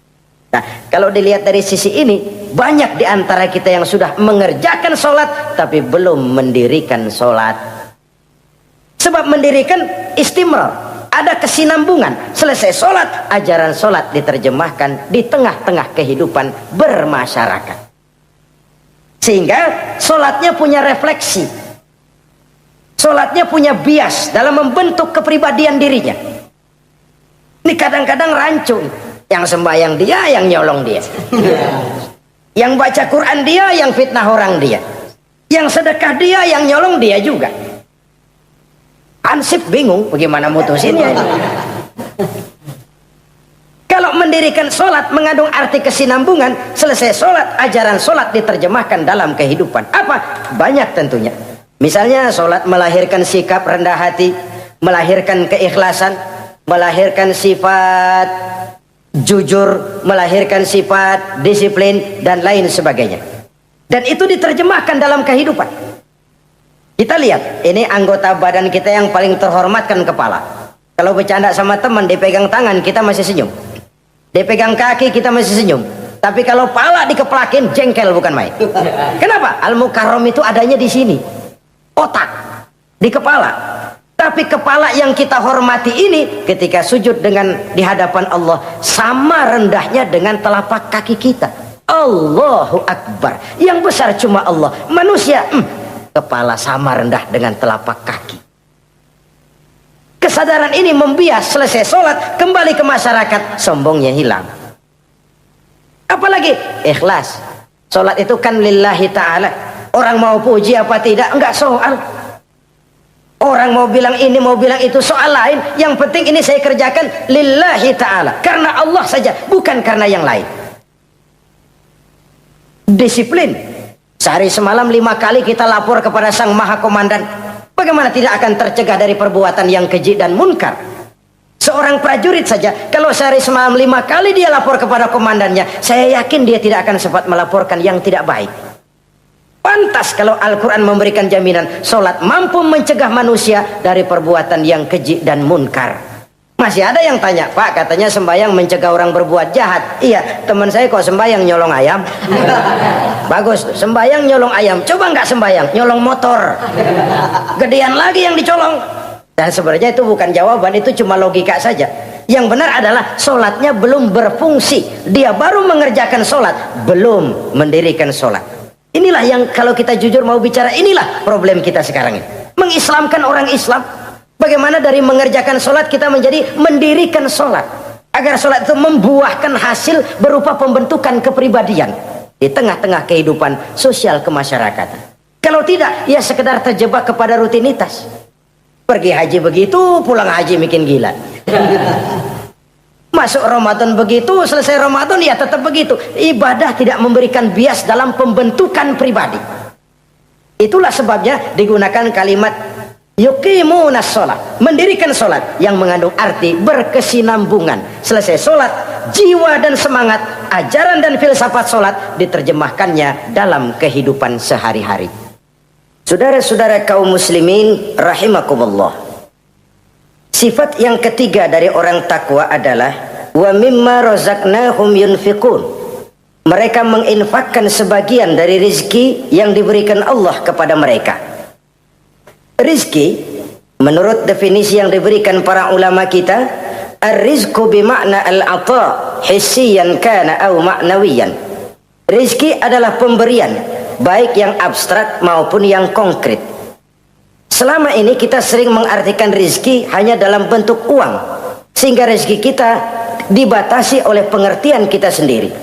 Padahal tidak cuma uang, ilmu adalah rizki, jabatan dan kedudukan adalah rizki, otoritas dan wibawa juga rizki, anak, istri, suami juga rizki. Ketika ayat ini mengatakan wa mimma razaqnahum yunfiqun, mereka menginfakkan sebagian dari rizki, yang dimaksud di sini adalah rizki yang konkret dalam bentuk materi, uang, benda dan lain sebagainya. Orang yang bertakwa sadar benar, dari Allah rizki datang, ke jalan Allah rizki dibelanjakan. Semakin kita rajin membelanjakan rizki di jalan Allah, biasanya akan semakin mengalir rizki dari Allah. Semakin bakhil kita, kadang-kadang rezeki juga malas deketin kita. Yang keempat, orang yang bertakwa itu alladzina yu'minuna bima unzila ilaika wa ma unzila min qablik. Mereka beriman, mereka percaya kepada apa yang diturunkan terhadap Muhammad, yaitu Al-Quran, wa ma unzila min qablika, dan apa yang telah diturunkan sebelum kamu, yaitu Taurat, Zabur dan Injil. Orang yang takwa percaya bahwa Allah dahulu telah menurunkan Taurat kepada Musa, Allah telah menurunkan Zabur kepada Nabi Daud, Allah telah menurunkan Injil kepada Nabi Isa. Percaya sekadar percaya, tidak wajib mengamalkan ajarannya. Kita percaya Taurat itu kitabnya Allah, Injil dahulu yang diturunkan kepada Nabi Isa kitab Allah, Zabur kitab Allah. Percaya sekadar percaya, bukan percaya kemudian mengamalkan, bukan. Karena dengan turunnya Al-Quran, maka seluruh kitab-kitab terdahulu sudah tercakup di dalam Al-Quran. Orang yang bertakwa percaya kepada apa yang diturunkan terhadap Nabi Muhammad. Apa itu? Al-Quranul Karim. Bagaimana kepercayaan kita kepada Al-Quran? Bahwa dia kitab suci yang isi dan redaksinya langsung dari Allah, yang kita membacanya beribadah, mengerti atau tidak mengerti artinya. Akan lebih baik setelah bisa membaca, mengerti, kemudian mengamalkannya dalam kehidupan kita. Saudara-saudara, kalau kita adakan konteks ini di mana-mana, modernisasi, globalisasi, kemajuan sering membawa pergeseran nilai. Dulu, ini zaman dulu ya, waktu listrik belum masuk desa, kita rasakan betul kalau masuk kampung berasa banyak orang Islam, padahal rumah pakai lampu templok, lampu tempel, paling banter patroma. Tapi kita masuk kampung berasa kok banyak orang Islam. Kenapa? Suara Al-Quran kedengaran dari rumah-rumah. Kenapa? Ada anak-anak muda lagi latihan baca barzanji. Kenapa? Ada patayat, santri-santri wanita lagi baca solawatan. Kenapa? Nenek-nenek lagi ngapalin sifat 20 sembari nyisik. Wujud artinya ada, maka mustahil Allah. Zaman dulu terjadilah modernisasi, listrik masuk desa. Apa yang kita lihat? Rumah pada terang, terus televisi main gede-gedean, lalu radio kaset main kenceng-kencengan. Tergeserlah suara Al-Quran, apalagi solawatan, apalagi barzanjian. Apa tidak boleh? Ya boleh saja. Apa tidak bagus? Ya bagus saja. Tapi kalau harus menggeser, apalagi menggusur nilai-nilai positif, itu yang kita prihatin. Kan Nabi mengingatkan, la tattabi'anna sunnana man kana qablakum shibran bi shibrin wa zira'an bi zira'in. Kamu akan ikuti tingkah laku orang-orang sebelum kamu. Cuma ikut-ikutannya nggak berasa, sejengkal, lalu sehasta, lalu semeter, lalu 3 meter. Begitu enak kamu ikut-ikutan budaya orang lain, sampai yang kamu ikuti masuk lubang biawak, kamu akan masuk juga ke dalamnya. Inilah kehidupan kita, inilah kehidupan anak-anak kita. Jujur mereka lebih kenal Valentine Day daripada Muharram. Anak-anak kita, anak-anak muslim, kalau kita menghitung Muharram sampai Zulhijjah nggak hafal. Kalau Januari sampai Desember, anak-anak kita bangun tidur hafal. Muharram sampai Zulhijjah, jangan anaknya, bapaknya keder. Kita hanyut oleh budaya-budaya yang, ya bukan saya katakan bukan tidak baik, tapi kalau harus menggeser, apalagi menggusur yang ada kaitannya dengan nilai agama, ini kan ironi. Ikut-ikutan kita sejengkal, semeter, sampai yang diikutin masuk lubang biawak, udah kadang asik ikut, ya ikut juga nyemplung ke dalamnya. Orang sering katakan mula-mula dari nama dulu nih yang kagak begitu kelihatan pengaruhnya. Mula-mula malu pakai nama yang berbau Quran, malu pakai nama yang berbau Islam. Dari nama nanti dia pindah ke pakaian, dari pakaian dia pindah ke pergaulan. Kalau sudah pindah ke pergaulan, dikhawatirkan pindah agama pun nggak terasa. Wah, semua agama sama, semua agama bagus. Lalu bagaimana? Bagaimana musimnya aja. Ironi, menyedihkan, memilukan, bahkan memalukan. Yang tidak boleh kan fanatik kepada guru, yang tidak boleh kan fanatik kepada suku. Kalau kepada agama fanatik itu wajib, dalam arti bukan sempit, berpegang teguh kepada agama. Satu sikap yang wajar, bahwa penganut suatu agama menganggap cuma agamanya yang benar. Itu sikap setiap penganut agama. Orang Kristen begitu, orang Hindu begitu, orang Buddha begitu. Kenapa kalau orang Islam begitu lalu dianggap ekstrim? Sebagai Muslim saya yakin cuma Islam yang benar. Kristen juga akan bilang begitu. Kristen yang benar, Buddha juga akan bilang begitu. Ini fanatisme dan wajar penganut suatu agama menganggap cuma agamanya yang benar. Yang lain juga bersikap begitu. Tapi kalau Islam saja yang bilang ekstrim katanya. Dunia internasional sendiri kadang-kadang, kalau sudah ekstremis, teroris, kok cepat sekali alamatnya ke Islam. Saudara-saudara kaum muslimin rahimakumullah, saya kembali kepada soal kita. Begitu enak kamu ikut-ikutan, yang kamu ikuti masuk ke lubang biawak, kamu akan ikut juga masuk ke dalamnya.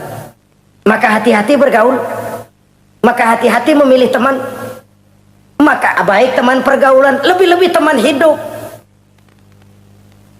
Karena orang sering bilang cinta itu love is blind katanya ya. Cinta itu kotok, cinta itu buta, cinta itu lamur, nggak bisa bedain coklat, nggak bisa bedain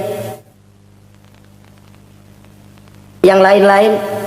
Orang sering kehilangan pertimbangan. Demi cinta akidah terjual, demi cinta akidah tergadai. Tidak ada kemalangan yang paling malang kecuali kalau kita harus berpisah dengan akidah. Sebab itu modal dasar. Nah, orang yang bertakwa, dia beriman kepada Al-Quran.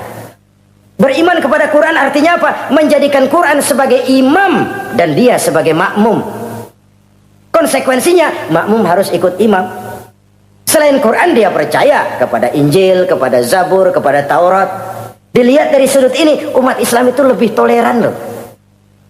Orang lain yang megang Injil nggak bakal percaya kepada Quran. Orang lain yang memegang Taurat nggak akan percaya kepada Quran. Tapi orang yang megang Quran, dia percaya kepada Injil, dia percaya kepada Taurat. Dari sudut ini kan kita lebih toleran.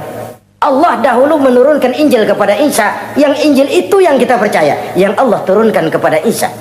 Yang Allah turunkan Taurat kepada Musa. Bukan yang telah terkena intervensi dan investasi manusiawi. Dan percaya pun terbatas percaya kepada adanya, bukan kepada mengamalkannya. Kenapa? Karena ordenya udah lewat. Kita percaya Bung Karno adalah presiden pertama Republik Indonesia. Tapi kan udah lewat. Udah lewat. Kita percaya Bung Karno presiden pertama Republik Indonesia. Tapi kan udah lewat, udah selesai. Begitulah kita mempercayai Taurat, mempercayai Injil, ada, kita percaya, tapi kan udah selesai misinya. Yang berlangsung sampai akhirat nanti adalah Al-Quranul Karim. Orang yang bertakwa meyakini itu. Ini yang keempat. Yang kelima, wabil akhirati hum yuqinun. Mereka yakin, orang bertakwa ini, kepada adanya akhirat. Ah, kalau itu kan gampang, semua orang juga yakin. Loh, bukan sekedar yakin, sekedar percaya. Yalah, percaya kepada Allah, percaya kepada akhirat, pokoknya percaya. Bagaimana? Ya begitu, pokoknya percaya. Bukan itu. Kepercayaan yang memberikan refleksi. Iya ya, akhirat ada. Ada hidup sesudah mati, ada akhirat sesudah dunia. Saya memang benar kepengen cepat kaya, tapi kalau nipu orang nanti di akhirat bagaimana? Ini loh. Saya memang benar kepengen cepat naik pangkat, tapi kalau mesti jilat atas injak bawah, sikut kiri kanan, teman jadi lawan, lawan jadi teman, di akhirat saya bagaimana? Ini loh percaya akhirat itu. Saya memang benar kepengen cepat kaya, tapi kalau makan renten nanti di akhirat bagaimana? Kepercayaan yang mewarnai gerak kehidupan. Kalau percaya sekedar percaya, yang buta campur budak juga percaya akhirat ada. Tapi kan kepercayaan yang memberikan refleksi, mewarnai gerak hidup kita. Loh, enggak gitu. Orang yang percaya akhirat itu gayanya enggak gitu. Orang yang percaya akhirat itu sikapnya enggak gitu. Orang yang percaya akhirat jalannya enggak gitu. Orang yang percaya akhirat ngomongnya enggak asal ngomong. Kepercayaan yang memberikan refleksi terhadap gerak hidup. Nah, ini refleksi dari sifat-sifat takwa. Saudara-saudara, kalau itulah sifat-sifat orang takwa, lalu terhadap mereka yang takwa ini, karunia apa yang diberikan Allah? Apa keutamaan mereka? Mari kita kutip beberapa ayat. Pertama, ini janji Allah ya. Wa may yattaqillaha yaj'al lahu makhraja. Siapa yang bertakwa kepada Allah, maka ia akan diberikan jalan keluar dari segala macam kesulitan. Masya Allah. Orang takwa itu kan orang yang dekat dengan Allah. Kalau sudah dekat dengan Allah, everything is running well. Apa yang nggak selesai? Impossible, kata otak. Tidak mungkin, kata rasio. Mana bisa menurut kebiasaan. Tapi orang yang takwa selalu saja ada jalan keluar. Selalu diberikan Allah jalan keluar. Ini yang faktor yang irasional, faktor yang non komputer, faktor yang samawi.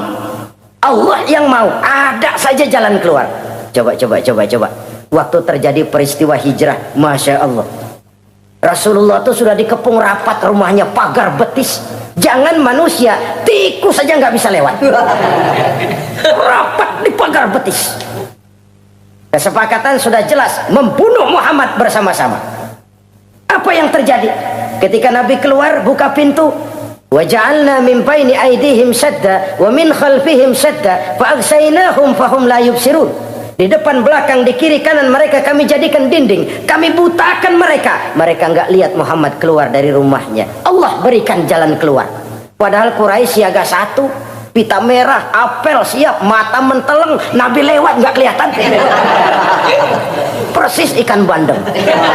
Ikan bandeng kan melotot, colok diam aja, enggak lihat apa-apa. Yaj'al lahu makhraja. Allah berikan jalan keluar dari berbagai macam kesulitan. Sesuatu yang menurut kita, aduh udah dah, nyerah dah, nggak bisa dah. Tapi orang yang takwa kepada Allah, Allah janji, Allah lah yang janji ini. Yaj'al lahu makhraja. Allah akan berikan jalan keluar dari segala macam kesulitan. Kenapa? Dia dekat dengan Allah. Orang yang kayak begitu yang kita takut itu. Doanya ngebul kata anak-anak. Permohonannya didengar, ratapannya dipenuhi. Allah berikan dia jalan keluar. Ada saja jalan keluarnya. Ini keistimewaan pertama dari orang yang takwa itu. Lah kalau Allah yang ngasih jalan keluar, siapa yang bisa mencegah jalan orang kayak begitu? Di pagar betis lolos, di Gua Sur Quraisy sampai ke Gua Sur mencari Nabi. Kalau mereka nengok aja kelihatan. Apa yang terjadi? Dilalah, dadakan. Burung bertelur di bibir goa, laba-laba bikin sarang di bibir goa. Quraisy mikir kalau Muhammad masuk kemari telur berantakan, rumah laba-laba hancur nih, nggak mungkin dia ke sini, cari ke tempat lain. Rumah laba-laba yang rapuh menggagalkan usaha Quraisy yang gagah perkasa. Yaj'al lahu makhraja, Allah berikan jalan keluar. Ini yang pertama. Yang kedua, wa yarzuqhu min haitsu la yahtasib. Allah berikan rezeki dia, orang yang takwa ini, dari jalan yang tidak disangka-sangka. Rezekinya mengalir. Kenapa? Dia dekat dengan Allah. Allah maha kaya. Kadang-kadang nih orang kerjaannya sujud doang, mengangkat tangan, rezekinya ada aja. Allah yang kaya, Allah yang maha tahu. Orang yang takwa walaupun gajinya kagak ada, penghasilannya gede. Allah yang memberi. Jangan lupa itu, ada gaji ada penghasilan. Kalau gaji kan ada ukurannya. Kadang-kadang ada orang gajinya kecil, penghasilannya gede. Pokoknya jadi lurah musim gusuran. Itu penghasilan. Kalau gaji bisa diukur, tapi penghasilan gede lah. Kalau semeter komisinya sekian kan gede tuh penghasilan. Ada juga yang memang gaji gede, penghasilan gede. Ini pejabat-pejabat yang banyak sikutannya tuh. Saudara-saudara kaum muslimin, orang yang bertakwa itu yarzuqhu min haitsu la yahtasib. Allah berikan rizki lewat jalan yang dia nggak sangka-sangka. Ada aja jalannya. Nggak punya duit tapi haji bisa pergi. Nggak punya duit tapi ya hidupnya wajar. Tamu datang balahan. Pernah itu ada tamu di Jawa Timur sana datang ke rumah seorang kiai, ratusan tamu dikasih makan semua. Padahal kiai rumahnya gede. Tamu ada yang dalam hatinya nyeletuk, ini kiai bisa ngasih makan orang satu rombongan banyak begini, duit dari mana ini? Dalam hatinya, disamperin sama kiai, kamu jangan buruk sangka, ini rezeki halal. Bukan cuma rezeki, dia bisa ngerti hati orang. Mukasyafah, Allah bukakan apa yang Allah nggak bukakan buat orang lain. Ini karunia, dan itu hanya mungkin dengan takwa. Itu tadi, komitmen kepada perintah Allah, menjauhi larangannya. Mukasyafah, dibukakan pintu oleh Allah. Dia bisa lihat yang orang nggak lihat, dia bisa tahu yang orang lain nggak tahu. Udah nggak bisa main-main kalau ketemu orang begini. Ini udah high class ini di sisi Allah. Ini yang kedua, rezekinya ngalir lewat jalan yang nggak sangka-sangka. Yang ketiga, wa may yattaqillaha yaj'al lahu min amrihi yusra. Orang yang bertakwa kepada Allah, Allah jadikan urusannya gampang. Allah mudahkan urusannya. Masya Allah. Kalau Allah yang sudah mudahkan, siapa sih yang bisa bikin sulit? Allah yang gampangin urusannya. Orang mana yang bisa bikin sulit? Boleh manusia merencana, mempersulit, memblokir segala macam. Tapi kalau Allah gampangin, jalan tuh urusan. Boleh manusia merancang. Tapi kalau Allah mau, apa yang nggak mungkin? Satu kampung orang mau jatuhin kita, kalau Allah mau angkat, naik. Satu negara orang mau naikin kita, kalau Allah mau turunin, nyungsep. Tu'izzu man tasya wa tuzillu man tasya. Allah muliakan siapa yang dikehendakinya, Allah rendahkan siapa yang dikehendakinya. Saudara-saudara kaum muslimin rahimakumullah, dimudahkan urusan orang yang takwa itu. Jadi kalau ingin urusan kita dimudahkan oleh Allah, konsepnya cuma takwa. Kembali kepada komitmen, laksanakan yang diperintah, jauhi yang dilarang. Itu saja. Apalagi keutamaan orang takwa itu, wa may yattaqillaha yukaffir anhu sayyi'atihi wa yu'azzim lahu ajra. Siapa yang bertakwa kepada Allah, dihapuskan segala kesalahannya yang sudah lalu. Masya Allah, dihapuskan kesalahannya. Bahwa manusia punya salah, ya manusiawi. Tapi ada hadis menyatakan, ikuti perbuatan salahmu dengan kebaikan, niscaya kebaikan itu akan menghapus kesalahan kamu. Kalau dulu kita makan harta orang dengan zalim, kita nggak sempat minta maaf, tuh orang udah mati. Bagaimana caranya? Perbanyak sedekah. Mudah-mudahan sedekah ini menutupi kesalahan kita yang lalu memakan harta orang dengan cara yang zalim. Ikuti perbuatan salah dengan kebaikan, niscaya kebaikan itu akan menghapus kesalahan kamu. Nah, ini orang yang bertakwa dihapuskan kesalahannya oleh Allah, direhabilitir, dia lakukan pemutihan. Yang melakukan pemutihan Allah. Kalau dosa sudah dihapuskan, Masya Allah. Coba. Ada hadis menyatakan, siapa orang baca Bismillahirrahmanirrahim, maka dia bisa lewat di atas air. Beku itu air. Bismillah saja bisa jalan di air. Ini bismillahnya orang yang bagaimana? Nih. Bismillahnya orang yang bobotnya ringan. Bobotnya ringan, dia bisa jalan di air. Kenapa bobotnya ringan? Dosanya pemutihan. Model kita 16 kali baca bismillah, lewat di empang kelelep aja. Bobot kita kelewat berat oleh lapisan-lapisan dosa. Makin banyak dosa, makin berat bobot. Lalu bagaimana kita mau mendapat kemudahan dari berbagai urusan? Bung, dosa kita berlipat-lipat. Kata Imam Ghazali, hati itu kayak kaca, bening pada asalnya. Itu kan fitrah. Tiap kali kita berbuat dosa, noda, plek, plek, plek. Tapi orang yang rajin istighfar, orang yang rajin berbuat baik, noda itu dia bersihin tuh, dia lap, rek. Sehingga kaca ini walaupun dia terkena kotoran, tapi bersih lagi.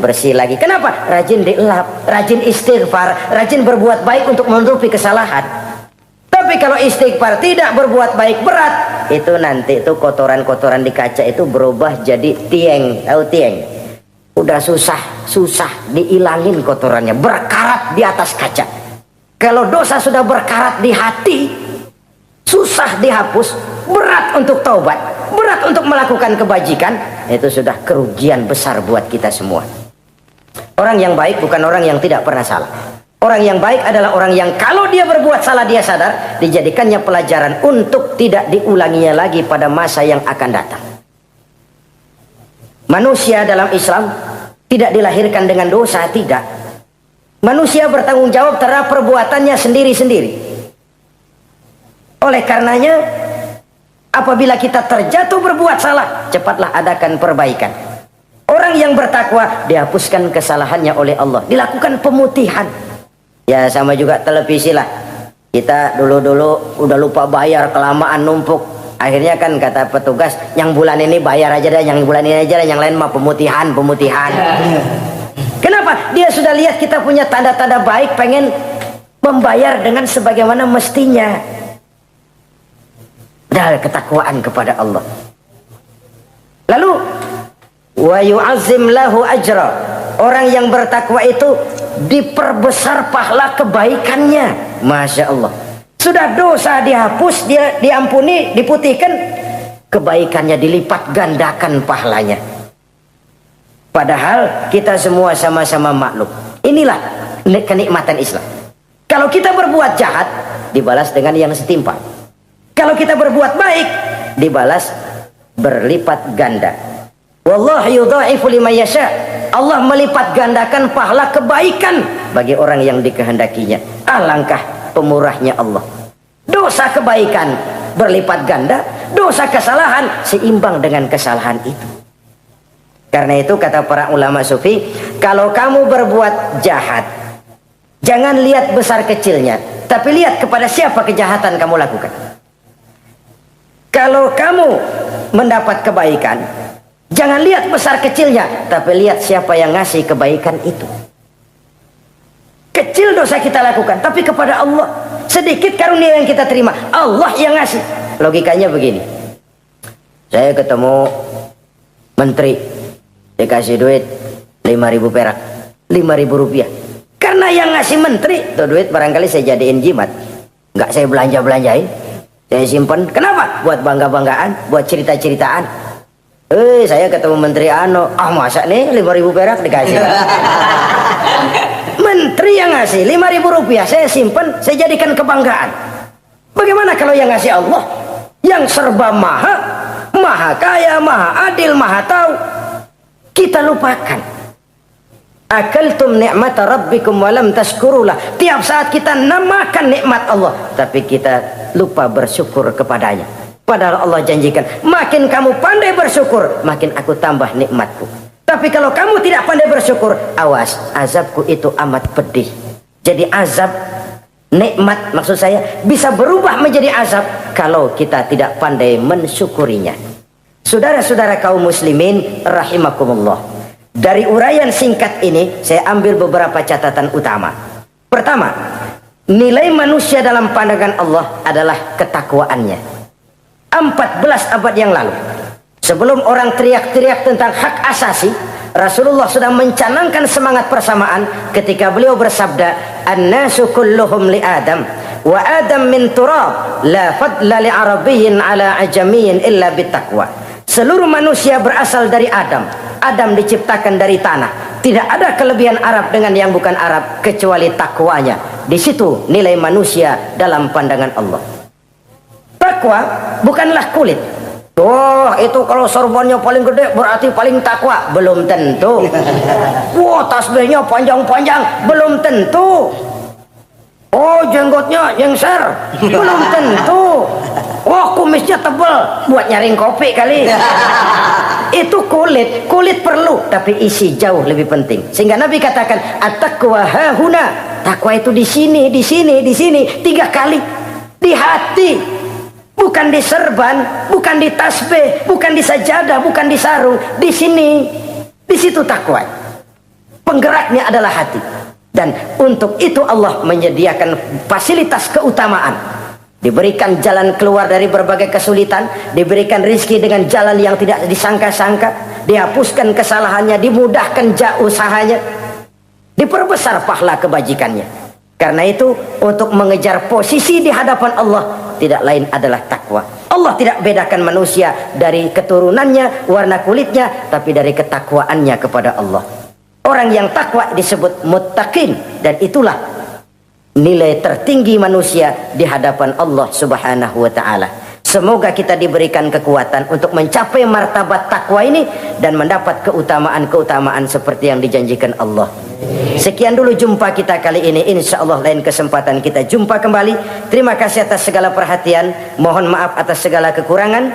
Usikum wa iyaya bitaqwallah. Wassalamualaikum warahmatullahi wabarakatuh.